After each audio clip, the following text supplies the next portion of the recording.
네, 뉴스엠의 이슈앤피플 시작하겠습니다. 오늘은 유일호 전 경제부총리와 함께 이야기를 나눠보겠습니다. 어서 오십시오. 네, 안녕하세요. 네, 안녕하세요. 자, 지난 18년 동안 저출산 예산만 무려 380조 원을 넘게 쏟아부었다고 합니다. 그럼에도 불구하고 저출산 문제 여전히 심각한 상황인데요.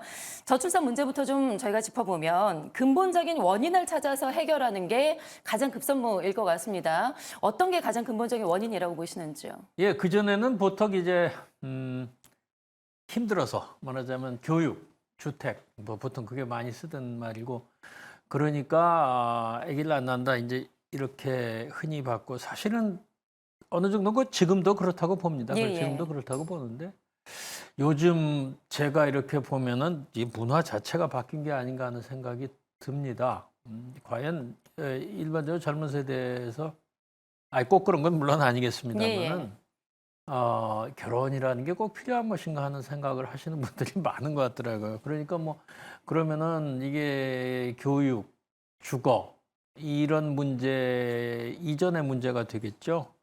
그래서 이제 보통 교육 주거의 문제는 그러니까 사실 교육과 주거 시스템을 잘 개선을 해 나가야 하는 게 맞고 아직 그렇게 안 된 것도 사실이죠. 그러니까 이제 사교육도 아직도 심하고 뭐 주택 문제 우리 집 사기 힘들고 그 현실인데 그러다 보니까 이제 그걸 막기 위해서 말씀하신 대로 뭐 어마어마한 액수를 들여서 그러면 제도로 못 고치니까 현금으로 일단 보조를 해주자 이런 것이었고 뭐 그게 전혀 뭐 저게 그 듣지 않았다고는 생각지 않습니다만 하여튼 예. 뭐 말씀하신 대 실효성이 없죠. 그러니까 무엇보다도 이제 그 어쨌든 부동산이라든가 교육 문제에 대한 제도 개선이 하나 있어야 되는 건 틀림없고 이게 뭐 그야말로 수십 년 된 얘기인데도 아직도 이렇게 해야 된다는 게 좀 갑갑하긴 합니다. 네. 그러고 글쎄요. 그다음에 이제 문화적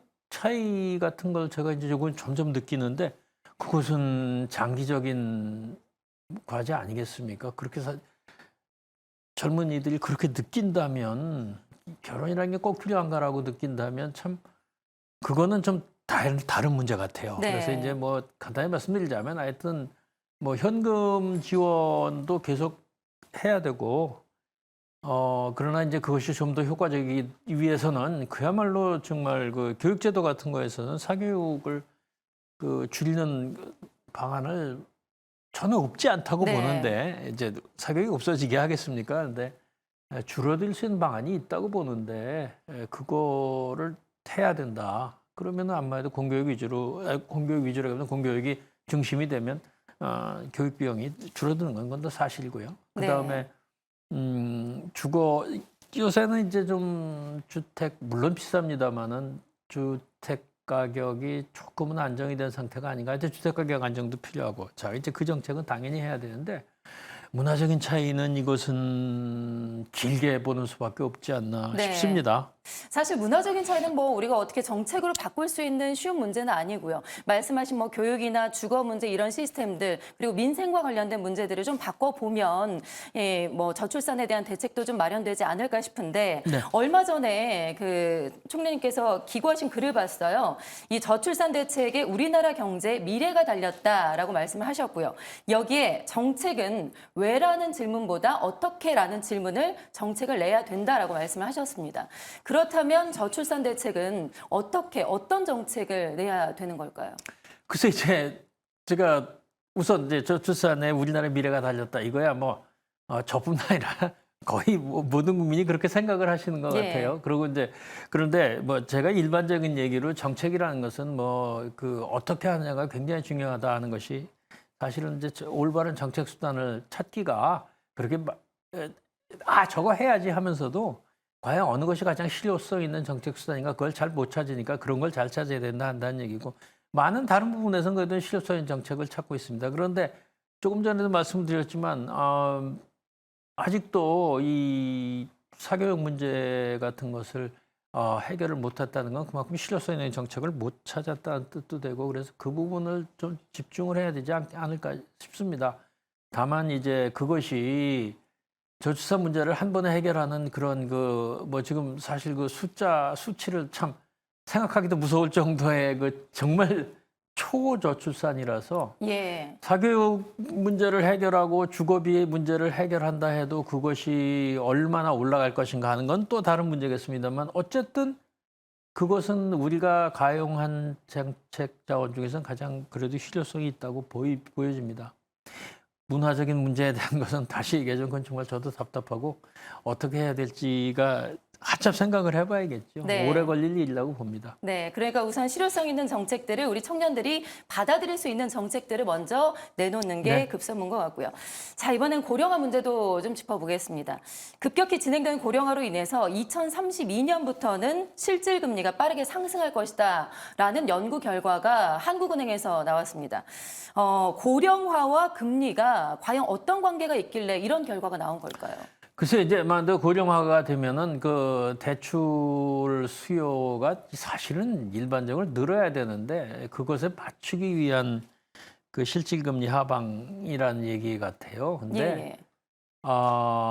뭐 2032년에 그렇게 온다는 거는 지금 사실 전 거기까지도 우리가 생각을 할 여유가 있는가 하는 생각은 듭니다. 사실 고령화라는 게 저출산하고 맞물려 있는 고령화니까요. 이제 오래 사는 거는 사실은 어떻게 보면 국민 경제상의 큰 문제가 아닐 수도 있습니다. 물론 부양 가족이 늘어난다는 것인데 그거는 고령 또 노동을 더 확대해 주면은 부양의 그 출발 시점이 늦어지고 그런 해결책이 있는 것이 아닌가. 다만 이제 저출산과 같이 오는 고령화라는 것은 실질적으로 일을 하는 인구가 줄어든다는 것이기 때문에 예. 그게 이제 더 큰 문제인데 그래서 뭐 고금리의 후폭풍이 그것 때문에 거세게 불까는 저는 뭐 그때까지면은 금리 문제가 어느 정도 해결이 되지 않을까 싶습니다. 지금 이제 어느 정도 금리의 그 고금리 시대가 인플레에 대비한 고금리 시대가 조금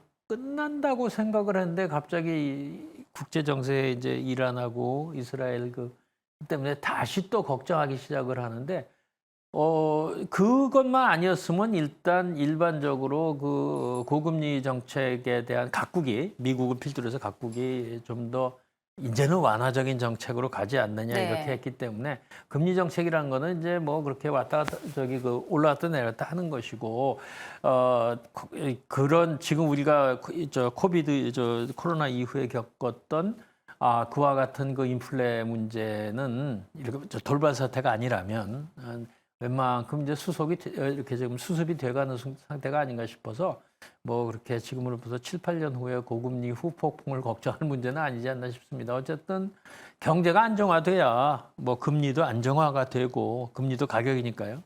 자금의 가격이니까 그런 문제가 해결되지 않을까.